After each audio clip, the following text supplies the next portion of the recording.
Le cercle rond. Pour votre plaisir, je vous lis le premier chapitre de ce roman saisissant, qui est le premier d'une série de 10 dans le cycle du cercle.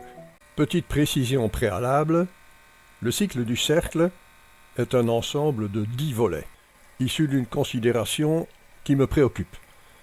Le monde, la réalité, me semble être frappé du sceau de l'absurdité. Cela se manifeste, à mes yeux, par des malfonctionnements qui ne peuvent mener qu'à l'annihilation. Attitude fataliste, nihiliste même, peut-être. En tout cas, les personnages qui évoluent dans cette réalité n'ont d'autre choix que de s'adapter, accepter ou disparaître.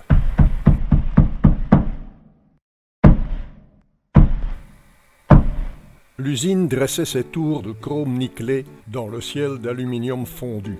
Tout alentour, le sable s'étalait à perte de vue et prenait çà et là une teinte bleue. Tic-Tic se dit que c'était probablement un effet de réflexion. L'air, en effet, prenait à grande altitude cette teinte particulière que les physiciens nommaient azur, mais que Tic-Tic comparait aux nuances d'une coulée de cobalt au sortir du four.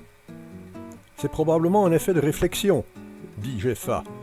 L'air a cette teinte particulière que les physiciens appellent azur. Tic-Tic se tourna vers elle et la regarda dans les yeux. Il s'était habitué à sa présence depuis longtemps déjà, cela ne l'incommodait plus. Elle l'avait accompagné durant tout le voyage, même durant la traversée du désert bleu, et pourtant cela avait été pénible, le go-kart ne disposant que d'une seule place. Le regard de Tic-Tic se fit plus net, plus insistant. Subitement, Jeffa disparut. Il ne restait qu'une légère vibration dans l'air. Tic-Tic eut une moue satisfaite et fixa à nouveau les tours de l'usine. C'était pour arriver ici qu'il avait voyagé pendant des mois. Maintenant que le terme approchait, il se demandait si ici, ce serait pareil. Il avança. Après avoir posé environ 2000 fois le pied gauche devant le pied droit, car tout un chacun sait que l'ordre inverse est néfaste, Tic-Tic entra dans l'usine, qu'il avala tout de suite. Il marcha longtemps dans des couloirs à moquette rouge où ses pas fauchaient des poils de laine angora. Il prit, car on se lasse à toujours emprunter, un couloir environ perpendiculaire au précédent, mais à moquette verte, et vit un kmour à l'œuvre.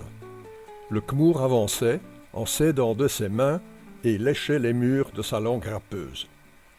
Tic-Tic s'arrêta, intrigué. « Qu'est-ce que vous faites là » demanda-t-il. Le kmour leva la tête dans un geste de colère comique. « Je vais vous dénoncer au syndicat. Vous ne pouvez pas m'adresser la parole, vous le savez. Alors vous serez puni, puni !» Tic-Tic se sentait un peu ridicule, mais il se montra supérieur au kmour, puisque c'était la loi. Il le toisa. « Du calme, mon ami. Dites-moi ce que vous faites, je ne fais que manifester une simple curiosité. Vous voulez me prendre mon travail, mais je suis syndiqué. Cela ne se passera pas comme cela. Je dois nettoyer, je nettoie. Et vous, vous devez salir, alors faites-le et laissez-moi, sinon je vous dénonce. » Tic-Tic prit dans sa poche une pièce de 5 sesterces locaux et la tendit au kmour dans un geste d'apaisement. Mais le kmour se roula en boule et sortit sa langue qui se déroula sur 2 mètres et 13 centimètres environ. Il en coulait de la bave astringente spéciale. Les mots du nettoyeur dévalaient sur ce tapis comme des billes éclatantes aux pieds de Tic-Tic en glapissements de tétraspodes blessés. « Puni, puni, puni ! Je vous ferai punir. Le pourboire est interdit. » Tic-Tic haussa les épaules et ramassa sa pièce. En la retournant, il vit que c'était une pièce de 5 oboles étrangères. Il en fut embarrassé et s'éloigna à grandes enjambées. « C'était un nettoyeur kmour, lui dit Jeffa, qui le suivait dans ses pas. « Je ne veux pas te voir, Jeffa, disparais !»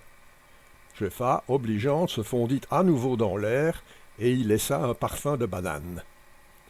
Soudain, un homme sortit d'une porte tellement peu remarquable que Tic-Tic ne l'avait pas vu. « Bonjour, je m'appelle Robert le Petit. Vous travaillez ici ?»« Oui, répondit Tic-Tic du tac au tac.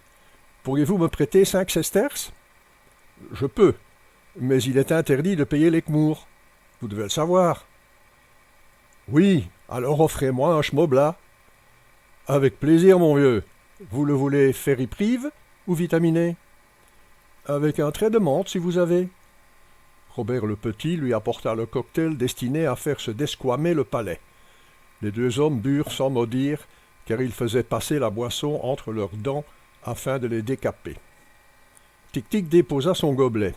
Il cracha les résidus calcaires et s'éclaircit la gorge. « Croyez-vous que je pourrais construire un appareil pour me débarrasser de Jeffa?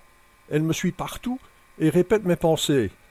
C'était pratique à 16 ans, et à 21 c'était excitant, car elle dormait avec moi. Mais maintenant cela m'ennuie. Je n'arrive plus à penser tout seul, ce qui m'empêche de prendre des décisions. Vous comprenez que cette situation peut avoir de désagréables. Je le comprends. Toutefois, je ne l'accepte pas. Mais vous feriez mieux d'aller voir l'abbé Petit-Louis. C'est un homme qui en a vu d'autres. À ne plus savoir qu'en faire, ou plutôt, à le faire les yeux fermés, un brin de spérule malodorante entre les dents, sifflant un air connu de lui seul. Il traite ce genre de choses en bleu de travail. Et de plus, il possède un lotus arc-en-ciel. Ce n'était pas exactement ce que Tic-Tic voulait. Il ne voyait, lui, qu'une machine pour lui enlever Jeffa, et pas un vague tâcheron plus ou moins sectophile. Mais l'attrait d'un lotus arc-en-ciel ne peut s'ignorer. Robert le Petit fit une révérence arrière très aimable lorsque Jeffa apparut. Et il acquiesça vigoureusement lorsqu'elle dit « L'attrait d'un lotus arc-en-ciel ne se néglige pas ». Il s'en démit presque la tête. Jeffa n'attendit pas que Tic-Tic fît les gros yeux pour disparaître.